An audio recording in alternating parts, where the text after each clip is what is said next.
morning po. Gusto ko rin pong batiin itong mga nag-join sa atin sa iba't ibang bansa. Yes, may mga nag-join po sa atin. Nakakatuwa po eh. Yung mga friends and relatives po tayo abroad na nag-join. God bless po sa inyo. And I pray na ma-bless po ulit tayo sa message na ibababa ni God sa atin ngayong araw na ito. At syempre, hindi rin natin makakalimutan batiin yung mga nasa sa San Jose, Batangas. Yan.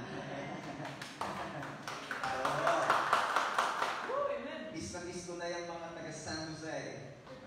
Buti na nga lamang at kahapon walang power. Ngayon may power. Praise God. Okay, ayos na? Ayos na? Ayan, titistingin. Iba uli. Taray ko.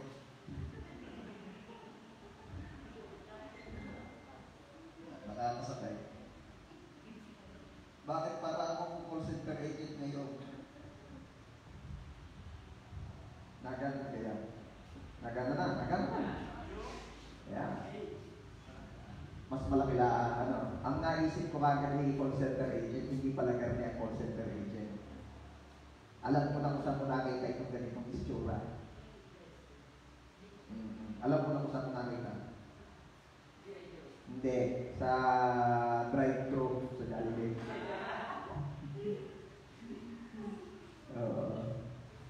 At madalas ang order namin ay large fries with no salt.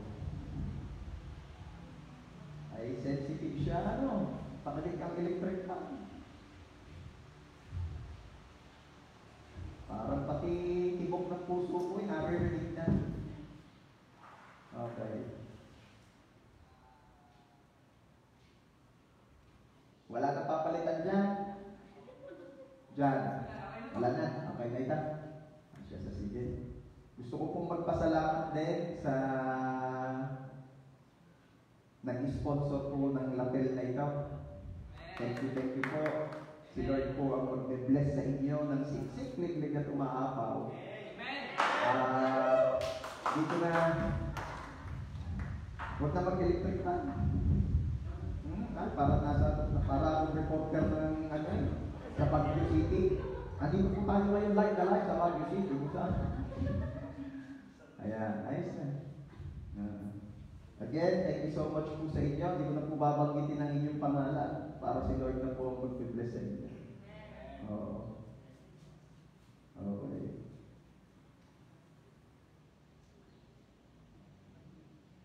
Nakakapanibago talaga. Walang hawak na mic. Napapagarni ako eh. Okay. Sa Bible po, meron pong isang pangyayari kung saan meron pong isang mananampalataya ng Diyos, follower ni Jesus, ang naka-experience ng hindi magandang pangyayari sa kanyang buhay. Ano po ito? Yung mamatayan ng kamag-anak. Ito po ay si Mary and Martha. And on the book of John, chapter 11, beginning verse 1, makikita po natin doon na nagkasakit po yung kapatid nila na si Lazaro. Again, in the book of John, chapter 11, nagkasakit po itong kapatid nilang si Lazaro.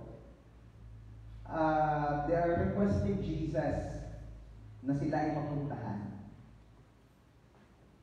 Pero ang nangyari po, hindi po agad nakapunta si Jesus. Kaya inabot po ng kamatayan itong si Lazaro. Ito pong sakit niya, according po sa Bible, ay malubhang karamdaman.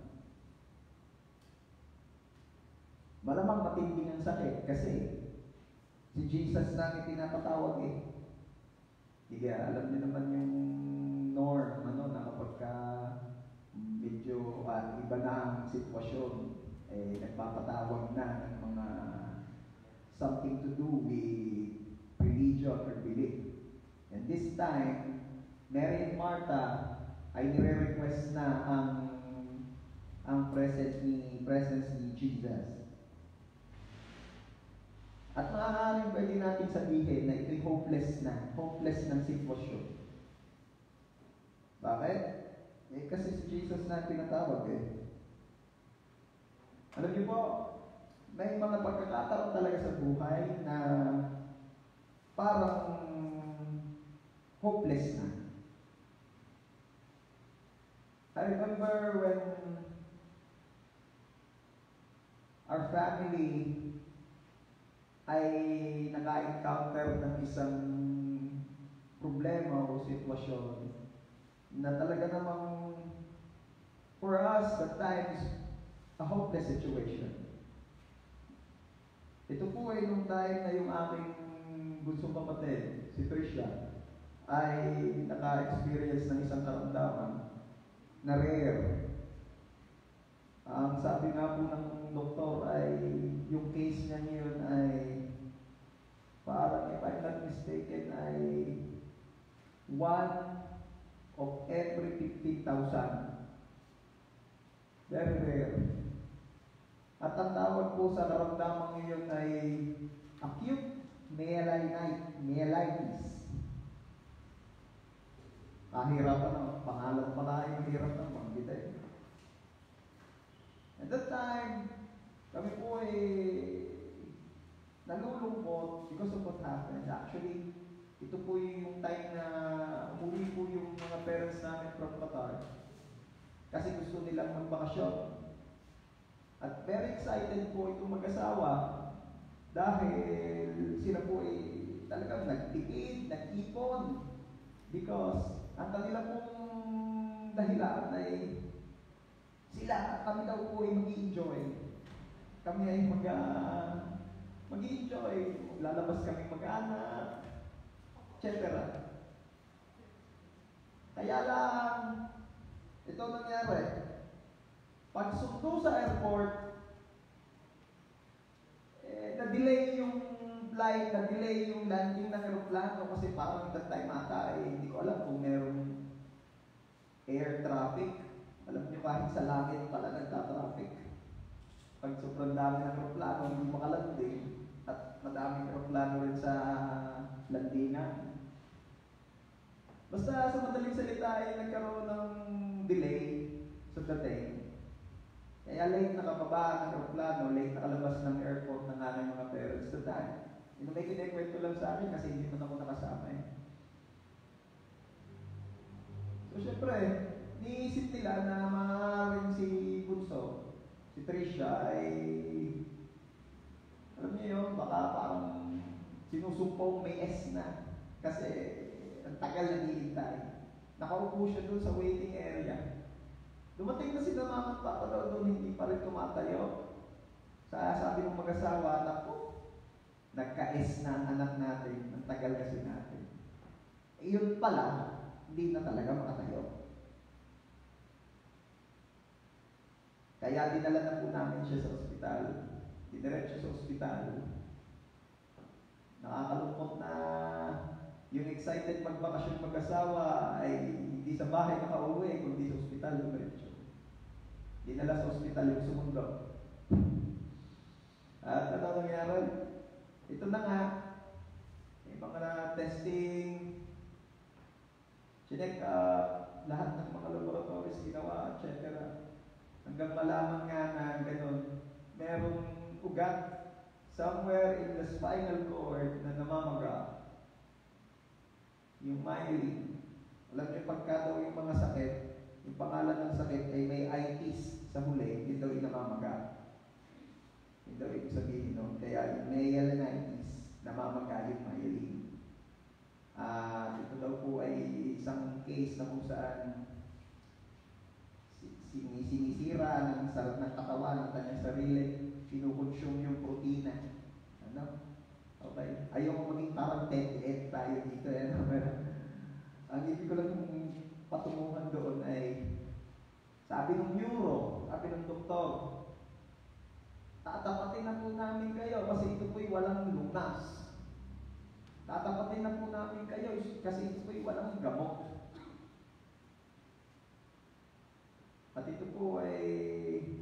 lang niya kami mag-diretsyo, ito yung hopeless case. Ano nangyari sa sister ko that time? Ito po nangyari. Mula po dito sa dibdib, pababa, wala po siyang control. Wala siyang pakiramdam. Paralyzed. Kasi nakakapagsalita naman siya. Kasi nga, mula dito. Pero as in, ultimong pagdumi, ultimong pag-ihi, hindi niya nagagawa. Walang nagpapunction. Though the organs ay nagpapunction naman sa loob, thanks God. Pero hindi niya may galaw ang kamay niya, hindi niya may galaw ang paa niya. Wala. Hopeless case. At ako'y naniniwala na maaaring meron ilan sa atin ngayon na nakakarinig ng message na ito na kung hindi man ganun ang sitwasyon mo, maaaring dumadaan ka rin sa sinasabi, pwede mong sabihin, hopeless case. At hindi natin may iwasan, pero ito katotohanan na sa panahon ito, marami ang dumadaan dyan. Parang si Mary at si Martha na nalulungkot kasi hopeless case na. May mga pagkakataon talaga sa buhay na para pang hopeless na. But today, ipapakita ng Diyos sa atin that there is always hope in Jesus. Ang title po ng i-share ko sa inyo ay Laging May Pag-asa kay Jesus. Tayo po mag-pray. Lord, salamat po sa araw na itong pinagkaloob niyo po sa amin na muli binigyan niyo po kami ng chance na mapag-usapan ang iyong mga banal na salita. Salamat po, Panginoon, dahil Ikaw ay mabuting Diyos. At salamat po, Panginoon, dahil Ikaw ay napakabuti na pwede po namin kayong paghugutan ng pag-asa sa buhay na ito. Lord, I pray na sa lahat po ng makakarinig ng message na ito, mapanumbalik po ang aming pag-asa. Encourage us, strengthen us, bless us, O dear God. Lord, dinededicate po namin sa inyong service na ito. Holy Spirit, kayo po ang pagturo. And I declare your complete victory, O Lord Jesus, and the defeat of the enemy in Jesus' name. Salamat po kasi bibiyayaan niyo po maging crystal clear ang lahat ng aming mapapag-aralan sa hours na ito. Salamat po, Ama. We trust and dedicate to you this day. We trust and dedicate to you this service. Be blessed, O God. This is our prayer in Jesus' name. Amen. Pwede mo palampakan muna ulit natin Jesus. At sabihin po natin lahat, maging yung mga nasa sa live streaming, laging may pag-asa kay Jesus. Laging may pag-asa kay Jesus. Okay. Ano ba pag-asa? Ang pag-asa po ay isang bagay na kung saan ito'y nagsisilbing parang ng driving force o gasolina. Something that gives us meaning. Nagbibigay siya ng enthusiasm. Nagbibigay siya ng karahilanan para magpatuloy. That is hope. Yun yung pag-asa. At alisin mo ang pag-asa sa isang individual at parang nang inalis sa kanya ang ganang mabuhay. Alam niyo po, sabi doon sa mga nabasa kong research, na yung mga tao daw na nag-suicide, hindi naman daw kasi talaga sila nawalan. Hindi sila na nag-suicide dahil nawala yung karelasyon, nawala yung negosyo, o nawala yung mga bagay na meron siya. Ang tao daw ay nagkakaroon ng pagkakataon ay nagsisuicide ang tao dahil ang nawala sa kanya ay hope. Ang nawala sa kanya ay pag-asa. Maybe because yung tao o yung bagay o yung sitwasyon na nakaapekto sa kanya malamang yun ang pinaglalagahan niya ng kanyang pag-asa. At nung nawala yun, nawala na rin ang pag-asa. So again, it is not the thing nor the person or the situation that affects the person kaya siya nagsisuicide. Kaya may nagsisuicide. It is the hope na wala yung hope. And yes, dumadaan talaga minsan ng tao sa mga pagkakataon na parang wala na, parang hopeless na. I remember yung mga taong narinig ko noon about sa kanilang saloobin sa COVID-19 nang ito'y unang palang naririnig. Sabi nila, ay walang bakuna. Madami namamatay, di wala na pag-asa. At nag-create yun ng fear. Nag-create yun ng matinding tao. Wala ng pag-asa ng mga tao. Dumadaan talaga ang tao sa pagkakataong parang wala ng pag-asa. Nagkasakit, nagkanegosyo, nagkaproblema sa negosyo, nagkaproblema sa trabaho, nahihirapan sa pag-aaral, may problema sa pamilya, sa love life. Sino po ang nakaranas na ng mabigo o mawala ng pag-asa patungkol sa love life? But what we need to know today is that Jesus is offering hope to everyone. I said, amidst this pandemic, the Lord is offering hope. Ang Diyos po ay nagbibigay pag-asa. Ang Diyos po ay nagsasabing, hey, ano man ang sitwasyon mo, ako, ang iyong Diyos, nagbibigay pa rin ng pag-asa. May pag-asa pa rin sa akin. Paano natin masasabi ngayon, itong pag-uusapan natin, paano natin masasabing may pag-asa kay Jesus? Number one,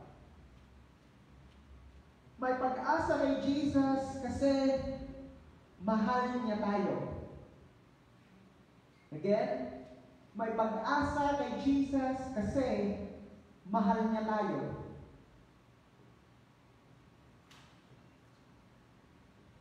Alam mo, ang katangian ng mga minamahal or love ay ito. Sila ay secure. Sila ay confident. Bakit? Kasi alam nila that there is somebody or someone na nagmamahal sa kanya. Ano pa? Laging may hope o pag-asa that the one who loves them will never forsake them. Kaya pala itong mga may nagmamahal ay laging puno ng pag-asa kasi alam nila there is someone na nagmamahal sa kanila na hindi sila pababayaan. Okay? At kailan po nagsisimulang mawala ng pag-asa ang tao? Pag nagsimula na silang makaramdam na wala nang nagmamahal sa kanila. Yun. When they felt that they're alone, pag nararamdaman na nilang wala nang concern sa kanila. Kaya napakahalaga that there is somebody who will make us feel secure. Napakahalaga na merong someone na magpaparamdam sa iyong hindi ka nag-iisa. Kaya alam niyo po, maisingit ko lamang kasi ito naman talaga related, napaka-laki po ng role ng mga life group. Lalong higit sa panahon ito. Bakit? Kasi maaaring merong isang taong dumanas ng pakiramdam na siya'y nag-iisa. At ano ang nagagawa ng Diyos sa pamamagitan ng mga life group? Itong mga life group, the life group leader, the life group members, sila po yung mga nagpaparamdam ng love dun sa tao. Sila po yung nagpapakita, hindi ka nag-iisa. Nandito kami. I remember noong meron po sa life group namin dumanas ng kabiguan sa pag-ibig.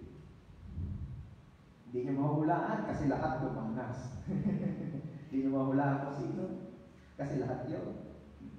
Meron na bang nabigo, hindi pa nabibigo sa life group ko? Parang lahat nabigo na eh. Puro nakaranas ng heartbrokenness.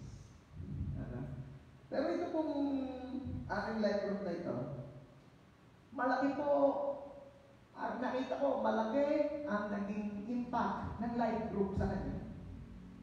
Bumilis ang kanyang, ano tawag doon? Moving on time. Nakamove on agad. Hindi pa nagtagal, pero hindi nagtagal. Hindi masyado nagtagal.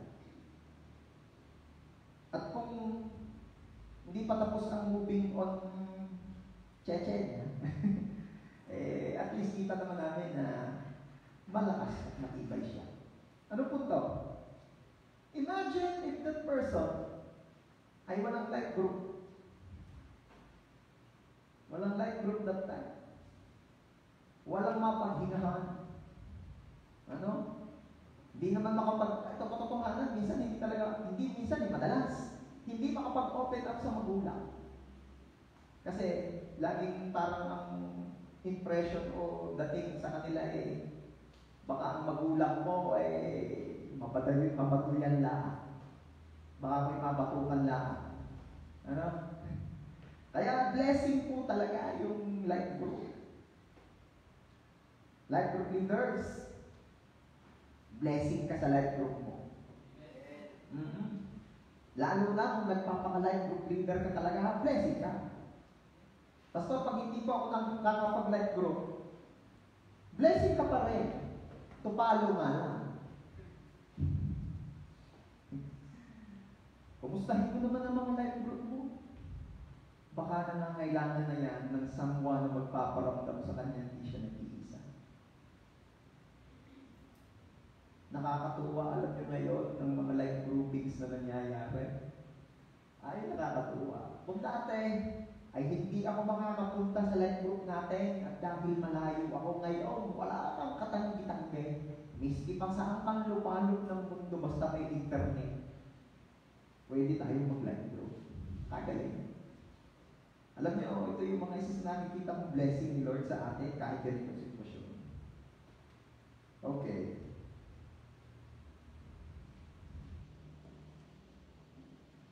Kaya lamang po, bagamat nabanggit ko nga sa inyo na ang tao kaya niyang magparamdam din na ako'y nagmamahal sa iyo, pwede mo akong kunan ng pag-asa. Example na ngayong life group natin.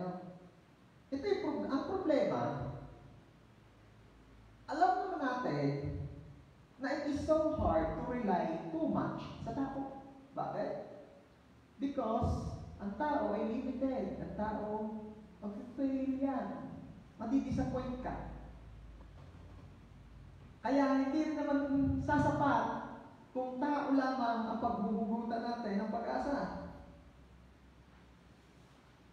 Kaya ngayon, gusto mo ba na makaranas ng pag-asang di nawawala? Gusto mo ba na makaranas ng pag-asang pwede mong sandalan? Gusto kong malaman mo, mahal ka ni Jesus. Be secured to His love.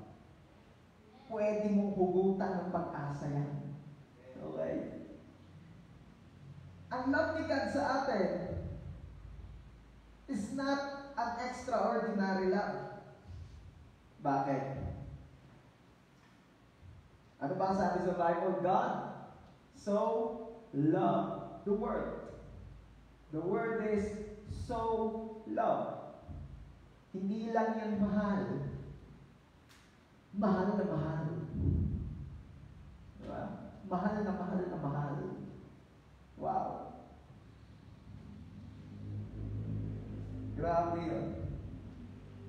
At dahil extraordinary love ang i-offer ni Jesus sa atin, sobra-sobra na po yung dahilan para di mawala ng pag-asa sa buhay. Yung alam niyo, amidst all these testings in life, sa kalagitnaan po ng napakadaming pagsubok, kalungkutan, kabiguan, basta na alala mo, basta na narinig muli, basta naisip muli itong mga pinag-uusapan natin, mahal na mahal ka ni Jesus. It gives you hope. It gives us hope. Tingnan mo, kapag mayroon tayong mga nakakausap na humihingi ng advice sa atin o ina-encourage natin, at talaga namang aminado kita natin na yung sitwasyon niya ay talagang sabi nga ay ipapasa Diyos na. Alam mo yung ibig ko sabihin? Yung wala ka na rin masabi. Ay paano? Anong gagawin ko, Pastor? Yung hindi ka na rin makasagot. Alam mo, ito yung nakita ko, napakagandang isagot sa kanila, sabihin sa kanila na magbibigay sa kanila ng pag-asa. Sabihin mo, mahal ka ng Diyos. Mahal ka ni Jesus. Pastor, pag sinabihan ko nung kayo naiyak, lalo agad nalungkot. Hindi na nalungkot. Kaya yung naiyak, kasi yun ay napaalalahanan. At na-overwhelm siya, sabi niya, oo nga pala.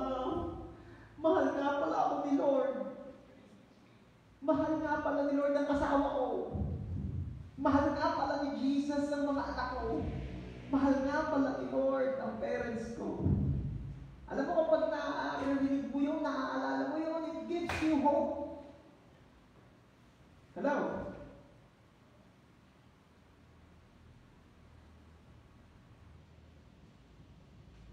Madalas naririnig mo yan eh. Pero iba, kapag narinig mo yan sa panahon kailangan mo, iba.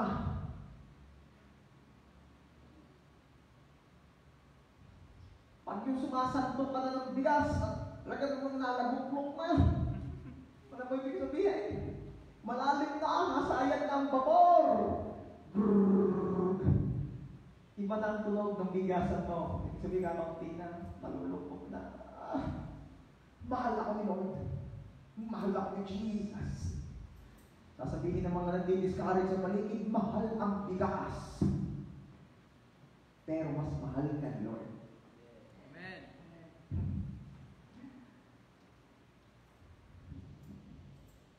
Pero please don't get me wrong, church. Ang love ni God sa atin ay di nagsasabing maging careless tayo. Ang pag-ibig o pagmamahal ng Diyos sa atin, bagamat ito'y napakagandang dahilan para di mawala ng pag-asa sa buhay, pero di ko sinasabi ito ay nagsasabi o nag-encourage sa ating maging careless tayo. No. Kaya wag na wag mong sasabihin o akalain na pwede nang walang face mask dahil mahal ka ng Diyos. Wag na wag mong iisipin o aakalain pwede na hindi mag-observe ng proper physical distancing kasi mahal naman tayo ng Diyos. Okay lang, huwag ka matakot sa COVID dahil mahal ka ng Diyos. Oo nga, nandun tayo, huwag ka matakot. Mahal ka ng Diyos. Pero not to the point na ikigagalang niya sa labas walang mask. At sasabihin mo, mahal lang ako ng Diyos. Come on, that's arrogance.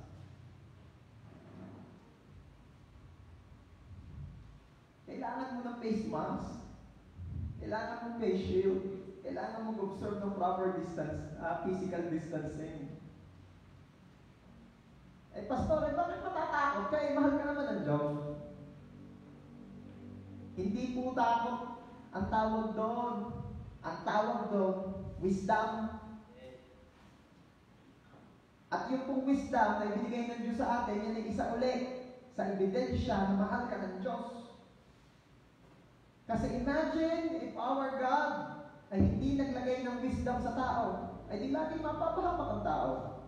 Imagine nga natin, ang tao nga ay sa lahat ng nilalang ay pinakamatalino na. Nagkakamali pa. Pinakamatalino na, may wisdom na kay Lord. Galing kay Lord. Ay nagkakamali pa. Kaya yung katalinuhan ay regalo. Yan ay ebidensyang mahal tayo ng Diyos. So again, ang tawag po doon sa pag-iingat na yun ay hindi takot. Yun po'y pagiging matalino. Okay? Balikan po natin yung story. Sabi po sa John chapter 11 verse 5, John chapter 11 verse 5, mahal nga ni Jesus si Marta at ang kanyang kapatid na babae at si Lazaro. Ano sabi doon sa verse? Mahal daw ni Jesus yung magkakapatid. Mahal ni Jesus yung magkakapatid. Pero, alam nyo, minsan talaga yung love, yan ay dapat talaga ipinapaalala. Kasi given that Jesus already said, declared, at pinaramdam na for sure sa magkakapatid na iyon na mahal niya, sila. Pero tingnan ninyo, dumating pa rin sila doon sa punto ng buhay na nawalan sila ng pag-asa. Kaya alam niyo po, again, yung love, dapat yan pinapaalala. Laging sinasabi. Nakakalungkot lang po na minsan, hindi naman lagi at hindi naman nilalahat, minsan, pagka nanliligaw, talaga namang laging sinasabing mahal, I love you so much, mahal na mahal kita. Talagang yun eh. Nagsabi na nung bago maghiwalay ha, bago mag-uwian, yun eh may text pa uli, no? Tapos nung nag-online okay, may chat pa uli. Talagang lagi nagsasabi ng kanyang love. Nakakalungkot na lang ng mag-asawa na parang bagang nalipas. Minsan pa naman, ito ang napansin ko dahil ito'y totoo, ang babae ko napakalaki ng need for assurance. Sigurista yan. Gusto niya na siya'y napipil secure. Laging gusto niya ay sinasabi mo sa kanya. Pinapaalam mo sa kanya yung iyong love. Kaya noong una, nung nagliligawan, laging nag-I love you yung lalaki. Ngayon nung mag-asawa na, kung di patanungin ng asawang babae, hindi pa magsasabi yung lalaki, hindi siya pilit pa. Malamang yung mga nakakarinig ngayon, nagsasabi na. At di ako ibiyaya ni Lord, lagi kami nag-I love you ang mag-asawa. Bakit, Pastor, lagi kayo nag-I love you ang mag-asawa? Lagi kong inaasar ang asawa ko at pag ko na sasabihin ko, I love you. Itinitigil ko na ho, dahil ang aking panganay nakikita na ko yung bully, nambubuli rin doon. Sabi sa akin isang araw, Papa, smell putik. Smell baho. Abay. Tapos naisip ko anak ko nga aray. Okay. Lagi mong ipapaalala, lagi mong sasabihin mahal mo. Minsan, nai-irrita pa yung lalaki pag tinatanong mo sa awang babae, ako ba yung mahal mo? Mahal mo ba ako?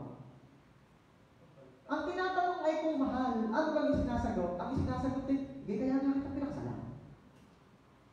Ang tinatanong ko ay kung mahal mo ako. Anong sasagot ng lalaki? Tinatanong pa kaya kita mo ang kadami ng ating anak.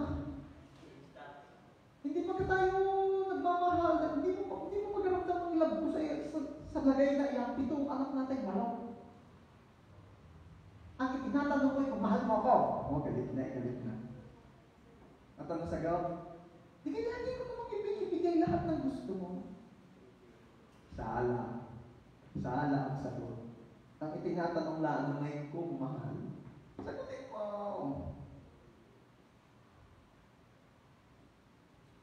Hindi ko makakalimutan. Ang sabi, pag hindi ka papaduin, di ka pa in love. Ano sabi? Pag di ka papaduin, di ka pa in love. Naalaman at nasubukan ko yung kawikaan niyo doon sa isa kong life group. Nung nakita kong sobrang kabadoy na in love na, tinamaan nga doon sa babae. Praise God, sila na. Pero nung time na yung nasa proseso pa, ay talaga sobrang kabadoy. Sisisigaw sa kotse. Tama na, baka makilala kilala niya. Baduy. Ano? Baduy. Hindi ko nasabihin yung pangalan eh. Mahal na mahal kita. At sasabihin ng iba, Baduy. Ako naman sabi ko, in love. Bakit ito sinasabi? Anong connection nito sa pinag-aaralan natin? Minsan, kaya hindi makapagsabi ng kanyang feelings, nababaguyan. Alam niyo po, pag nababaguyan ka, baka,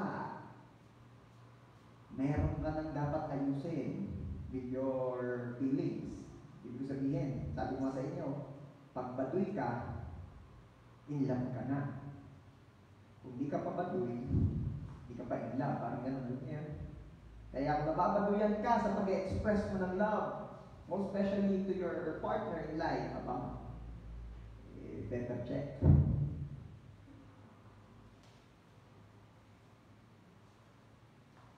Ano ba? Alam niyo, si Lord, hindi po si Lord nagsasawa sa pagpapaalala, pagsasabi sa ating mahal na tayo. And yes, si Lord ay baduy. Bakit? Kasi in love siya sa iyo. In love siya sa atin. Mahal tayo ng Diyos. Kaya sabi ni Lord, yakin ang baduy. Okay. Balik tayo sa story. Nag-aalala, nawawala ng pag-asa, si Mary at si Martha. Kasi, kulang na sa paalala.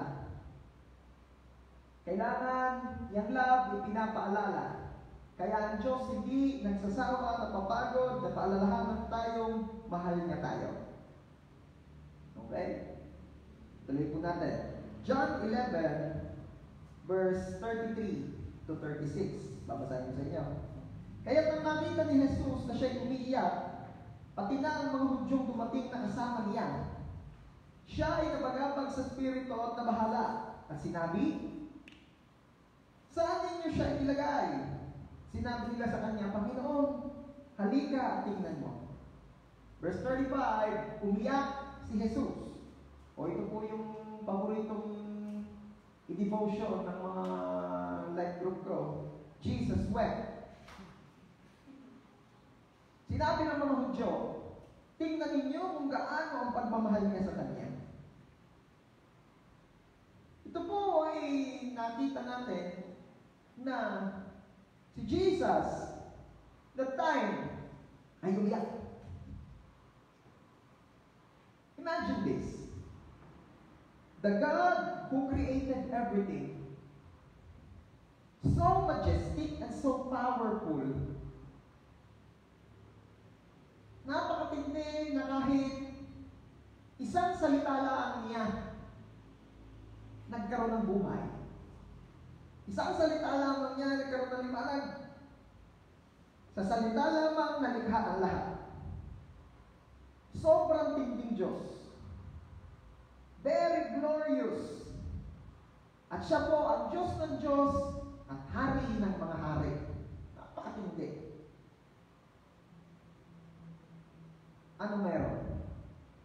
Itong dinidescribe kong napakatindi nating Diyos, ay nakikita nga niya natin sa story, umiyak dahil sa sobrang pagmamahal sa tao.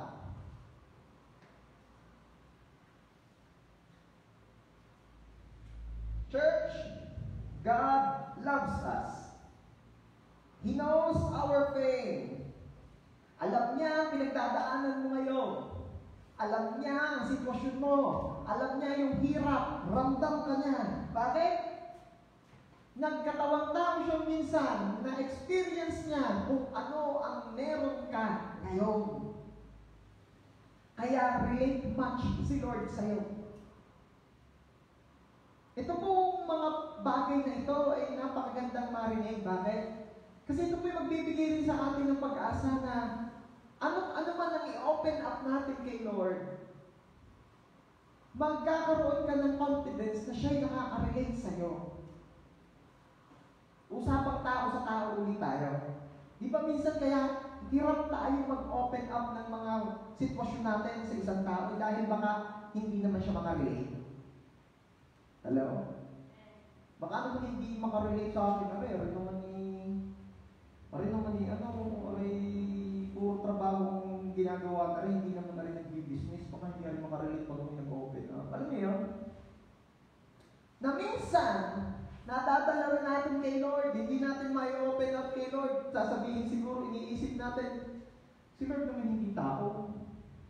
Diyos naman siya, baka naman hindi makarelate. Alam mo, isa sa nakita kong purpose ng pagkakataon-tao ni Jesus ay upang mas lalo kanyang tayo maunawaan. Kaya kapag sinabi mong nalulungkot ka, alam ni Jesus yung feeling na yun. Kasi naramdaman niya yun. Pag sinabi mong, Lord, nagagalit ako, nagagalit mo talaga ako, alam niya yun. Nagalit si Jesus. Na-experience niya lahat yan. Kaya, magkakaroon ka ng confidence na mag-open up lalo kay Jesus. Alam niya ang paghihirap mo, and He cries with you because He loves you. Gustong sabihin ng Diyos sa atin ngayon, anak, mahal na mahal kita, at pwede mo akong pagpugutan ng pag-asa. Maging malinaw po sa atin na mahal tayo ni Jesus. Pwede ba sabihin mo ngayon, mahal mo ni Jesus? Maging yung mga nasa sa kanila pong mga tahanan, pwede ba sabihin natin, mahal ako ni Jesus? Praise God. Diba it gives you hope? Diba nakaka-refresh ng pag-asa sa buhay? Kasi mahal ako ni Lord. Okay. Number two,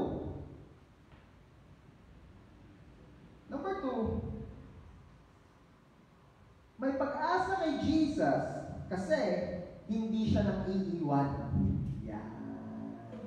Usapang nang iwan. Si Jesus po ay hindi nang iiwan sa ere. At hindi po niya yung ginagawa. Meron po kasi mga, yun ang porte. Alam mo yung sabihin ng yun ang porte? Yung mga papol. Papol. Yung balon ka ba? Bakit? Papol ka kasi. Hindi po ganoon si Jesus. At makakahugot ka ng pag-asa from Him because siya ay faithful, ever present. Laging nandyan. John chapter 11, verses 20 and 21. John chapter 11, 20 to 21. Nang marinig ni Martha na si Jesus ay dumarating, siya ay pumunta at sinalubong siya, samantalang si Maria ay naiwan sa bahay. Sinabi ni Martha kay Jesus, Panginoon, kung narito ka sana, hindi sana namatay ang kapatid ko. This is the famous line ng mga iniwan at ng mga piling abandon o pakaramdam ay iniwan sa ere. Ano yung famous line? Kung andito ka lang sana. Di ba?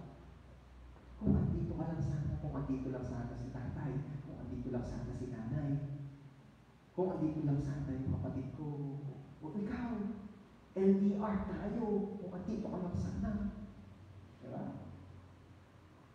Yung magbawa, yung girlfriend mo, nasa Kazakhstan. Kaya, habang malayo, ikaw ang nasasaktan. Alam mo yun? LDR. Yung iba naman, palibasa na hindi makalabas ng bahay kasi below 20 years old. Piling LDR. Alam mo, miss na kita, baby lang.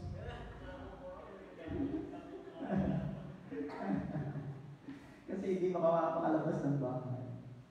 Miss na kita, Blue. Ako din nga, Mary.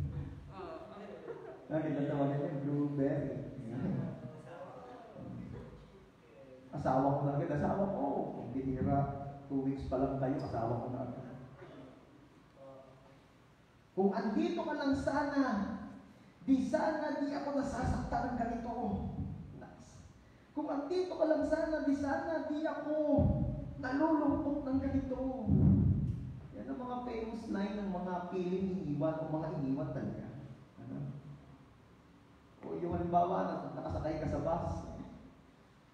Kung andito ka lang sana, di sana, libre na naman ako. Pamasahe.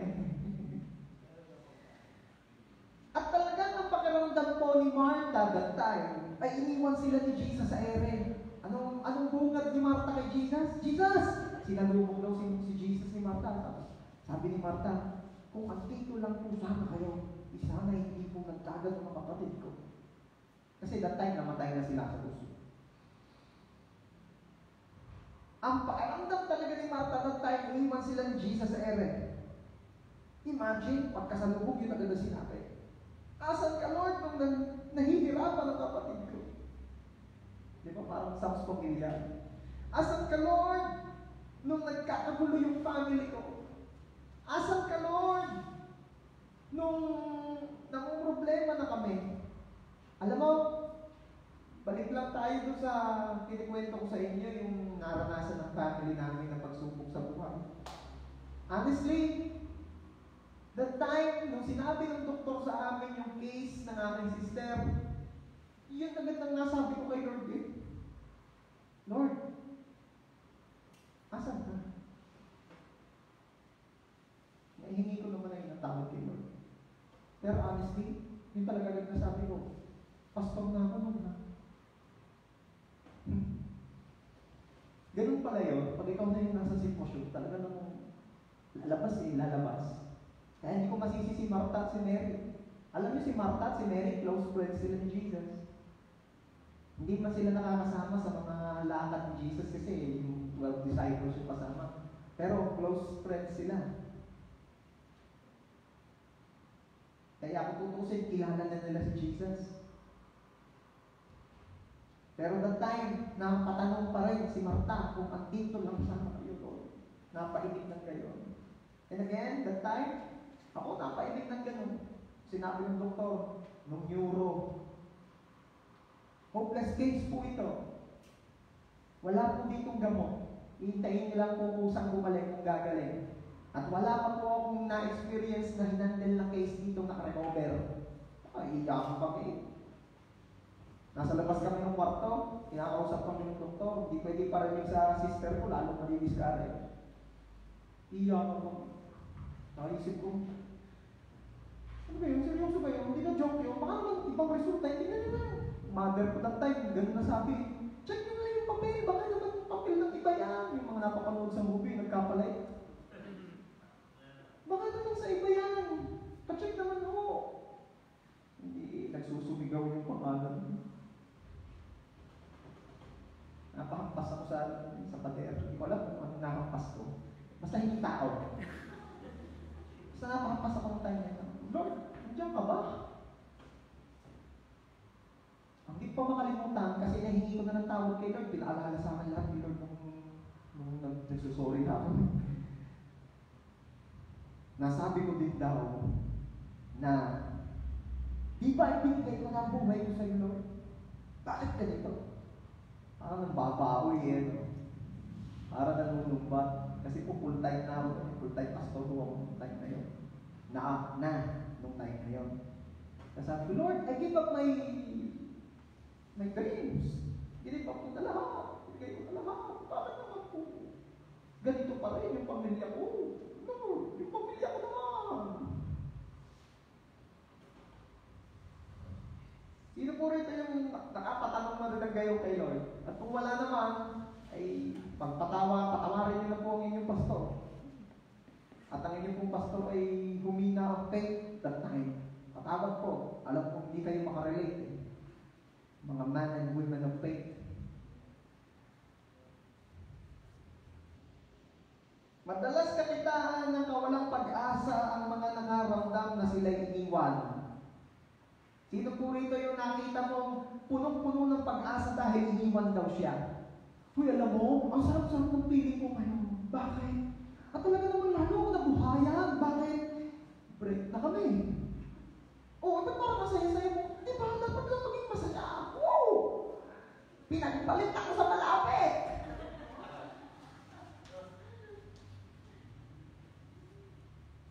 Ang saya ko, pastor.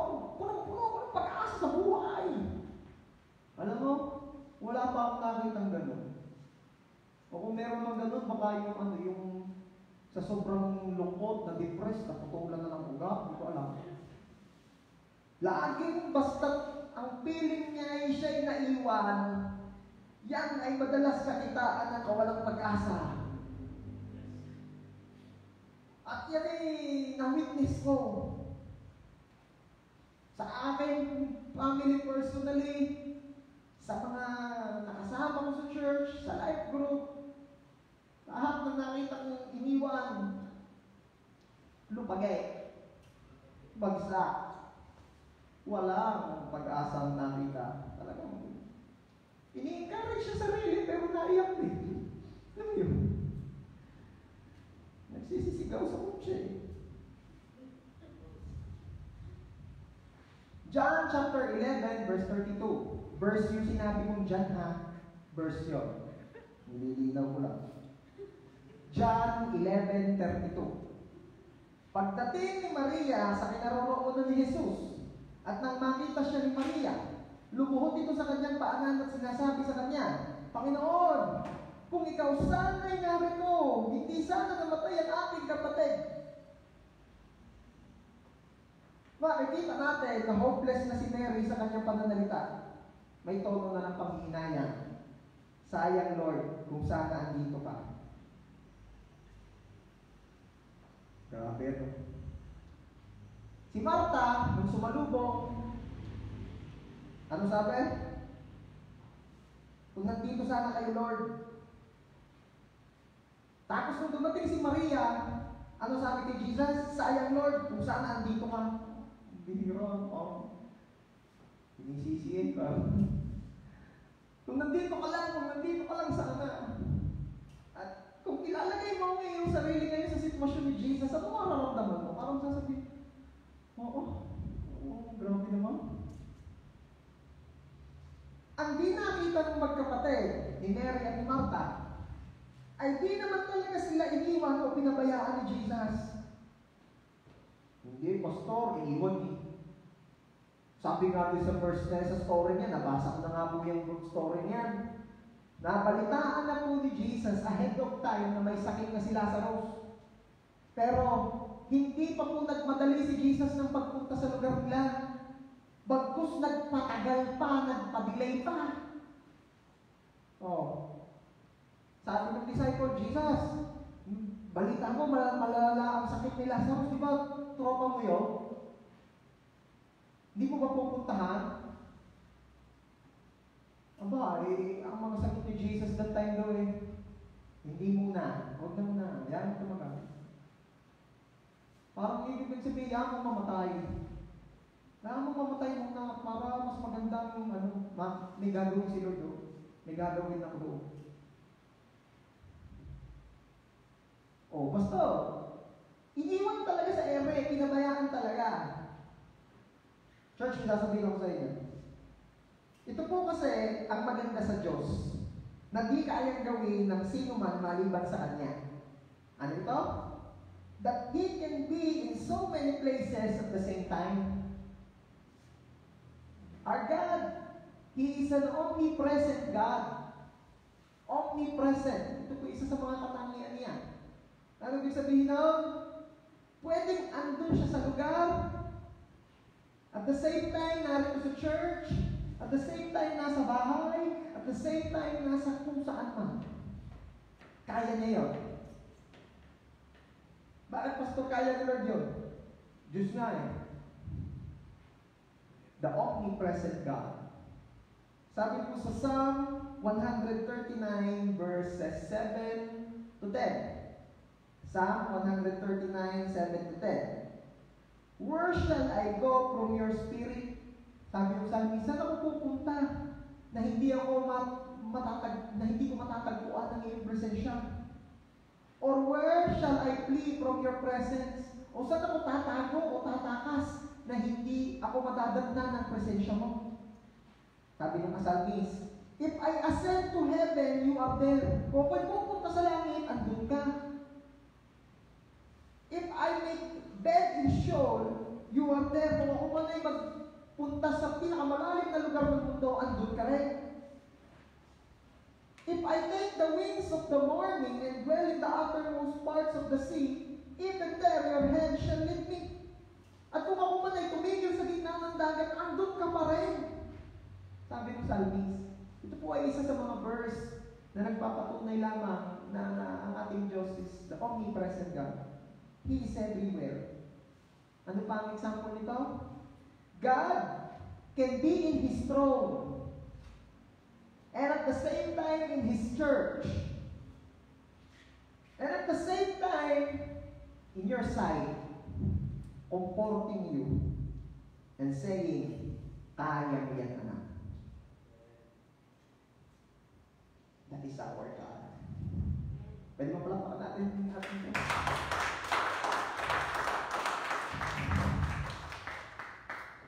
Kapatid, huwag kang mawala ng pag-asa kasi hindi nangiiwan si Jesus. Lagi mo siyang kasama. Anong dineclare niya? Promise niya, I will never leave you nor forsake you. Pag hindi ka pa naman nagkaroon ng matinding pag-asa sa buhay niya. Kung ikaw ay nakaranas ng maiwan, ibahin mo ang Diyos. Di siya nag-iiwan. Di na gagawin niya. John chapter 11, verses 7 to 10. Pagkatapos nito ay sinabi niya sa mga alagad, pumunta tayo muli sa Judea. Sinabi sa kanya ng mga alagad, Rabbi, ngayon sisikapan kang batuhin ng mga Hudyo at muli kang pupunta roon? Sumagot si Jesus, hindi ba ang maghapon ay may 12 oras? Ang malamang samantalang araw ay hindi natitisod sapagkat nakikita niya ang ilaw ng sanlibutan ito. Ngunit ang taong lumalakad samantalang gabi natitisod sapagkat wala sa kanya ang ilaw. Verse 16, si Tomas na tinatawag na Kampal ay nagsabi sa mga kapwa niya alagad, pumunta rin tayo upang mamatay na kasama niya. Ito na yon. Sabi ni Jesus, panahon na para pumunta mo sa magkakapatid ni Martha. Kasi alam na ni Jesus, patay na si Lazarus. Hindi siya pumunta nung may sakit. Pumunta siya nung patay na. Kasi sabi nga niya, gusto niya mas lalo pang mag-glorify si Lord. Okay? At niyayayaan niya ngayon yung kanyang mga disciples. Sabi niya, tayo na daw sa Judea. Sabi ng mga disciples, Jesus, di ba pinag-iinitan ka na nga doon? Pag ikaw nakita naman ngayon, pagpapatuloy ka naman ngayon, papatayin ka naman ngayon. Ano sabi ni Jesus? Bakit ka kayo natatakot? Di kayo yung mga naglalakad kapag maliwanag ay hindi natitisod dahil kita nila ang liwanag. Ang natitisod yung naglalakad sa dilim kasi hindi nila kita ang liwanag dahil madilim. Alam niyo kung anong ibig sabihin na? Ba't ka kayo natatakot? Kasama niyo yung liwanag. Eh halatang takot kayo, halatang anong sabi ni Tomas? Alam niyo kung si Tomas, lagi na lang nagdadawag ito eh. Lagi na lang ito nagdududa kay Jesus eh. Si Tomas po yung nagsabing, sabi ng mga disciples, nakita namin si Jesus ay muling nabuhay. Siya ay Diyos. Ano sabi ni Tomas? Kailangan makita ko muna kung tunay. Si Tomas po talagang nagsimula ng to cease to believe. Kailangan makita ko muna kung tunay. Maniniwala ako. Kapag ito aking daliri, naipasok ko sa pinagpakuan at sa kanyang sugat sa tagiliran. Nakalantak nga naglabas si Jesus. Sabi ni Jesus, stand. Okay, dito lang. Butas na kayo. Hindi ka pa satisfied yan, stand. Sinuot yung daliri sa tagiliran. Tunay kang ikaw ay Diyos. Ang sabi ni Jesus, mapalad ang mga naniniwala kahit hindi pa nakikita. Eh ito si Tomas, palabasan ay ganito ng karakter. Ano sabi sa verse 16? Sabi ni Tomas sa mga kasama niyang disciples, tara! Sama tayo kay Jesus! Nang tayo yung mamatay na din daw. Hindi ka nasabi? Tara, sama na tayo! Tayo mamatay na din. Gusto palang mamatay. Tara! Basag kayo sa direct ni Jesus. Tara! Di pa tayo. isip niya, ang ibig niya sabihin doon sige, sama, nang mapahamak, sama na, sige, hindi na gusto sarcastic. Natatakot ang mga disciples na bumalik sa Judea kasi alam nilang mapapahamak sila doon. Pero hindi nila nag-gets yung sinabi ni Jesus. Sabi ni Jesus, kasama niyo ako, walang dapat ipagkalala. Kapatid, hanggat kasama natin si Lord, hanggat nakikita mo ang ilaw ng sanlibutan ito, wala kang dapat ikabahala. The light of this world is with you. I said, the light of this world is with you. Amen? You are not alone. Psalm 23:4 says, even though I walk through the valley of the shadow of death, I fear no evil, for you are with me. Lumakad man ako sa madilim na lugar, sa karimlan ng kamatayan, hindi ako matatakot sapagkat kasama kita. Wow! Alam mo, maaaring pwede mong ihalin tulad ngayon ang sitwasyon natin ito doon sa verse na binasa mo. Maaaring itong panahon ito ay pwede mong sabihin, ito'y panahon ng kadiliman, panahon na maraming may sakit, may kamatayan, panahon nakakatakot. Pero gusto ko sabihin sa iyo ngayon, church, even though you are walking in this valley, in the shadow of death, huwag kang matatakot, huwag kang mawawala ng pag-asa. Bakit? Because God is with us. God is with us. And this truth will set us free. Hindi nang iiwan si Lord. Hindi kita masisi kasi may mga past experiences ka na may mga kaibigan ka, so-called kaibigan, andyan nung masaya ka, andyan nung masagana ka, andyan nung successful ka.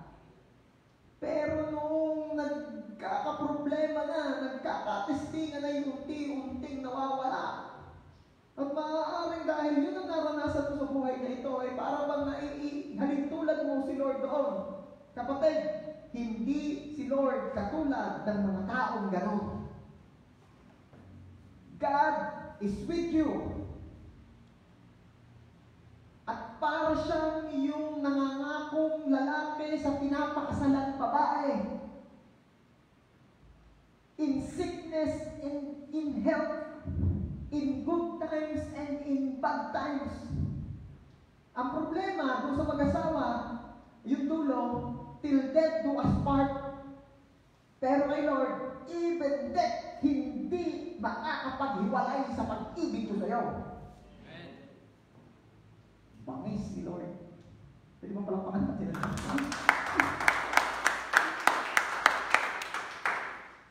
Marirefresh talaga ang pag-asa mo, kapatid, pag narinig mo to.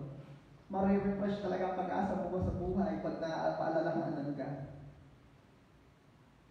Bakit nawawala ng pag-asa ang tao?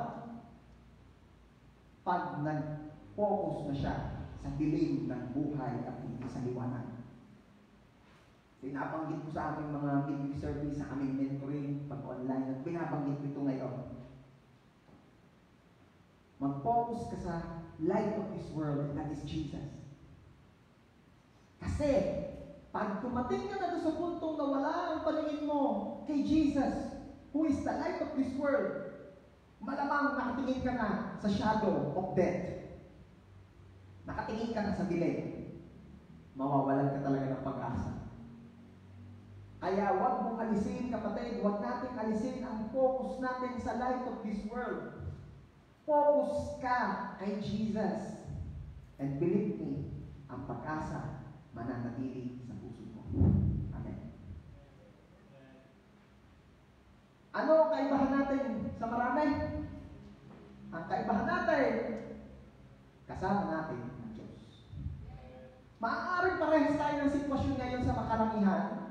Lahat tayo ay dumadanas na itong anuman ang mga naging epekto ng pandemic.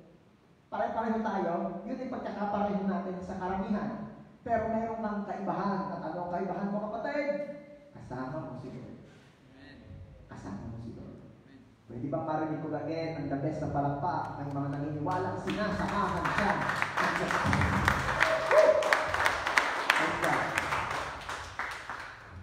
And lastly, paano o bakit may pag-asa kay Jesus?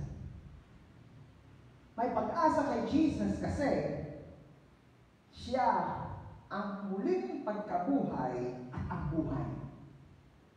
May pag-asa kay Jesus kasi siya ang buhay. Ano ba sabi niya? I am the truth, the way, and the light.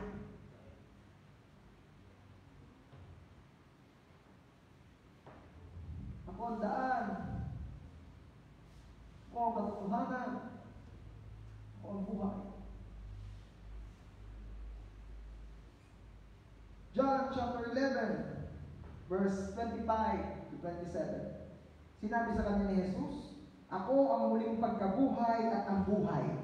Sino daw si Jesus? According to him, siya daw ang buhay at muling pagkabuhay.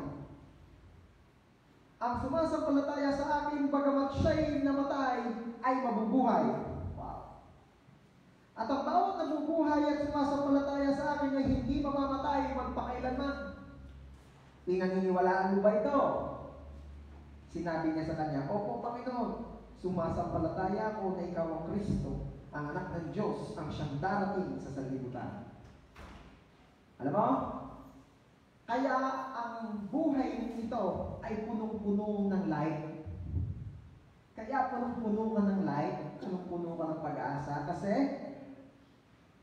ang Diyos na tinanggap mo ay Diyos ng buhay at muling pagkabuhay. May pag-asa ang lahat ng nananampalataya kay Jesus. Bakit? Kasi po, ang pinakamatinding panakot sa buhay na ito is death. Death. Ano gang sa tingin mo, pinakamatinding pwede pang panakot sa atin? Wala naman ang iba eh. And actually, kung ano man yung mga kinakatakutan ng tao, ang dulo noon ay dahil ayaw niyang mamatay. Diba? Kung maalala, kung ito'y nabanggit ko na sa Sunday service o nabanggit ko sa mga midweek service eh. Di ba kaya takot sa aso kasi ayaw makagat ng aso kasi baka mamatay? Diba? Yun eh. Kaya takot sa dilim kasi baka mapahamak sa dilim kasi takot mamatay. Lagi ganun. Ano man yung mga kinakatakutan mo, ang dulo noon ay death. Sa madaling salita, ang pinaka sukdulang panakot ng mundong ito sa tao ay death. Pero may sasabihin ako, ang Diyos na tinanggap mo at pinananampalatayaan mo, walang iba kundi si Jesus. Even death, na-conquer na niya. Ano sabi ko? Kahit kamatayan, tinalo na ni Jesus. Kaya sabi ni Paul, death, where is your sting? Kamatayan, nasa ang panakot mo? Kasi kahit ikaw na pinakamatinding panakot sa tao, tinalo ka na ni Jesus. Come on.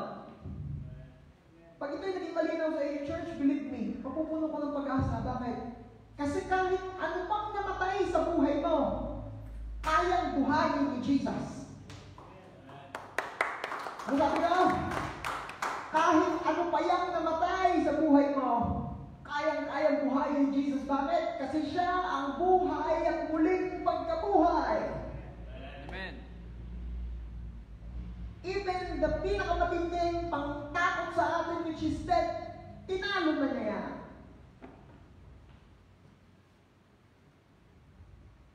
Matindi ito eh.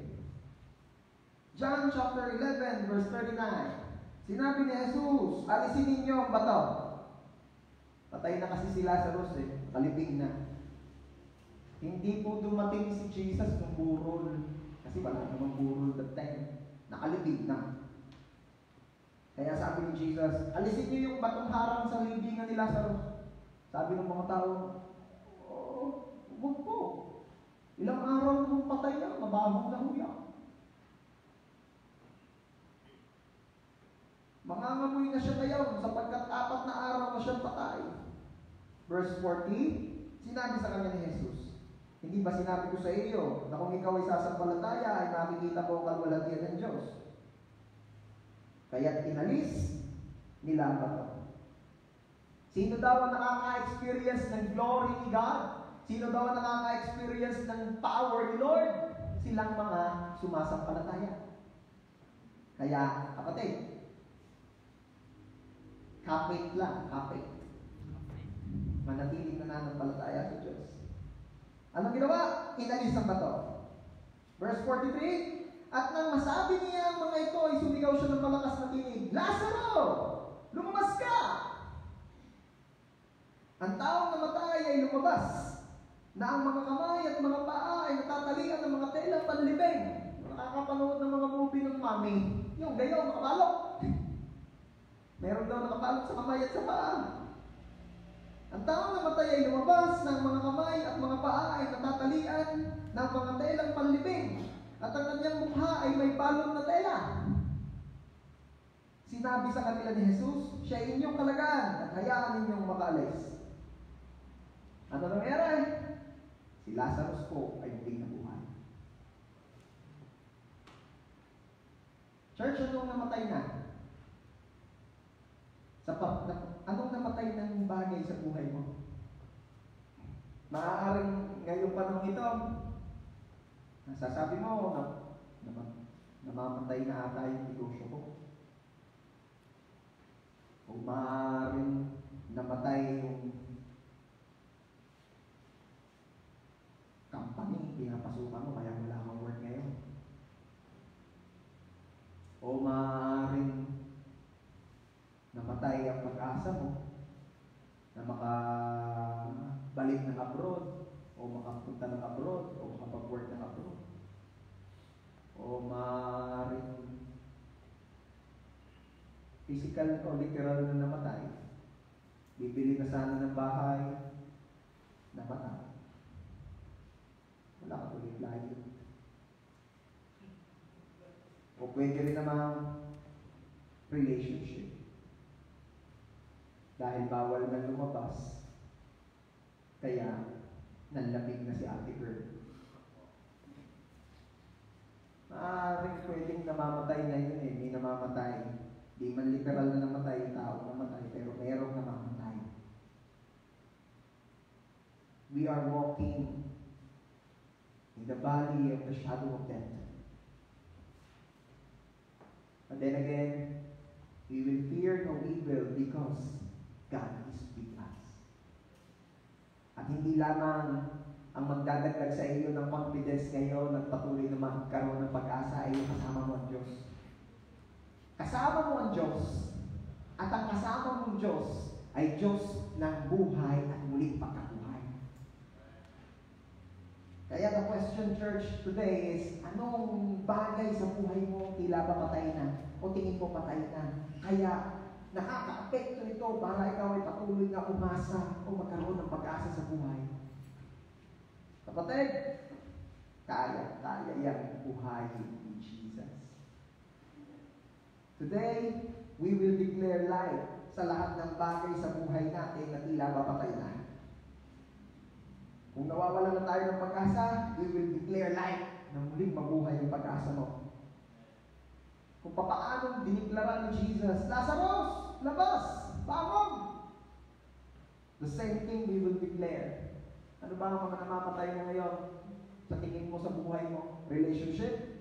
We will declare that. Relationship, bangon! Ano ba? Business? Business?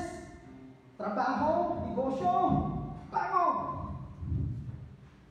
Ano? Ang namamatay na, nakaka-apekto sa pag-asa mo sa buhay, we will declare pag-asa. Bangon. Pamilya ko, bangon. Pag-aaral ko, bangon. Ika-alamin ng ating bansa, bangon. Moral ng ating mga kapwa ng mga nangunguna sa atin, namumuno sa atin, bangon! Kabanalan ng bansa, bangon! Ano yung tingin mo namamatay ngayon sa buhay mo? Ano yung tingin mo parang namatay na, masama kondisyon? Kailangan ng light sa parte ng buhay mo. Alam mo, baka kaya hindi mo pa rin masakyan ang sinasabi ko kasi meron pa rin nakaharang na bato.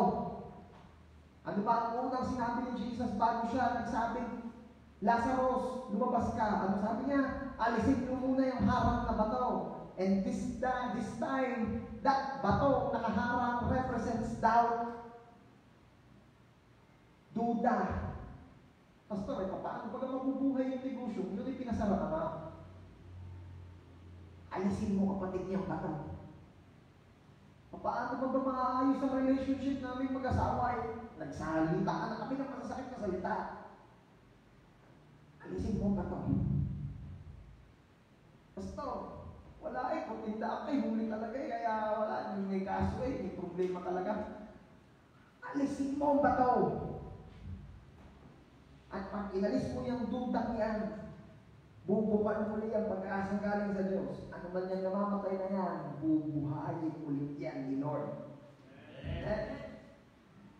Alisin ang harang na bato, alisin ang duda, alisin ang lahat ng humahadlang para muling magkaroon ng pag-asa sa Diyos. So ngayon, as we end, pwede ba tayo lahat tumayo?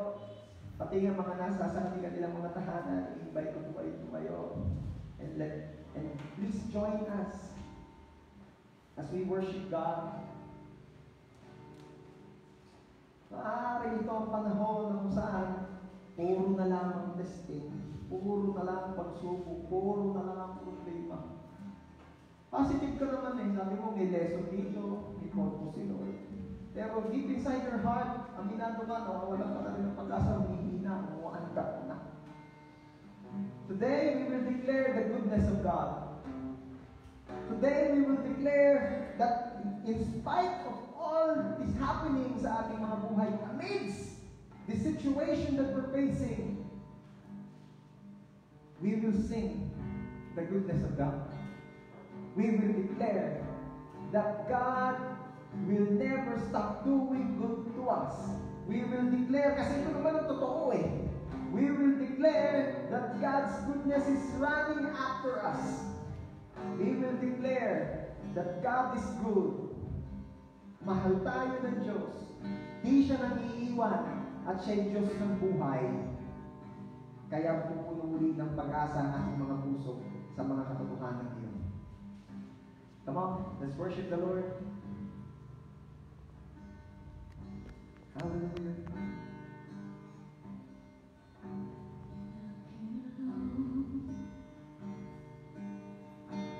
Till my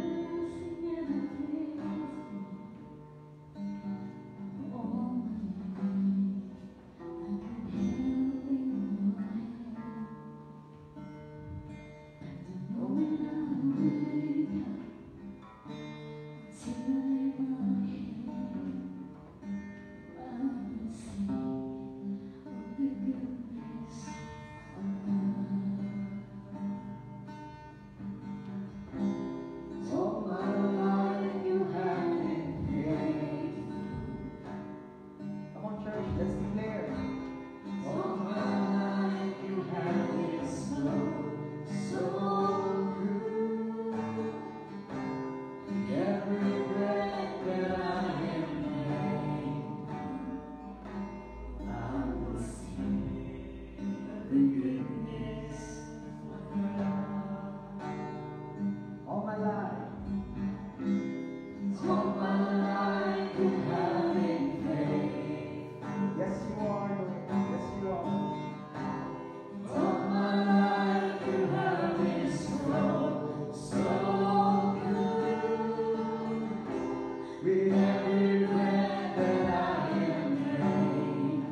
Lord, napakabuti niyo po.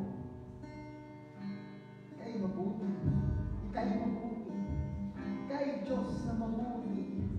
Walang ibang hangarin sa amin kundi ang ikabubuti namin.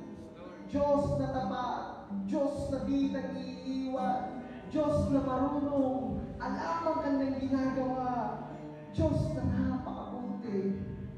Lord, patuloy niyo pong i-remind ang iyong mga anak, kaming iyong mga anak, na ika'y Diyos na mabuti. At ang kabutihan mo ay sobra-sobrang dahilan para kami huwag mawalan ng pag-asa sa buhay na ito. Lord, thank you for letting your goodness run after us. Thank you for always reminding us of your goodness. At ang kabutihan mo niyan, Panginoon, ang katotohanan ng ika'y mabuti, ang laging magbibigay sa amin ng dahilan sa buhay na ito para patuloy na magkaroon ng pag-asa. Umasang ika'y mabuti. Umasa sa buhay na ito, magiging maganda ang sitwasyon, magiging maayos, magiging maganda, dahil ikaw ay mabuting Diyos. I am declaring in the name of Jesus, lahat ng pag-asang tila namamatay na, ay muling mabuhay at muling bubuhayin ng Panginoon. I am declaring it in the name of Jesus. Sa pangalan ng Panginoong Jesus, ang Diyos ng buhay at muling pagkabuhay. I am declaring life. I am declaring life sa bawat pusong tila nawawala na ng pag-asa. Binubuhay mo muli ang pag-asa niyan sa pangalan ni Jesus. I am declaring life. I am declaring life in Jesus' name. Lord, I pray, patuloy niyo pong punuin ng pag-asang nanggagaling sa iyo ang puso ng bawat anak mo. Salamat naman. Thank you sa hope na ni-renew, ni-restore mo ngayon sa aming mga puso. Thank you so much, Father. To you alone all the glory and honor. This we pray in Jesus' name. Amen. Amen. God bless you.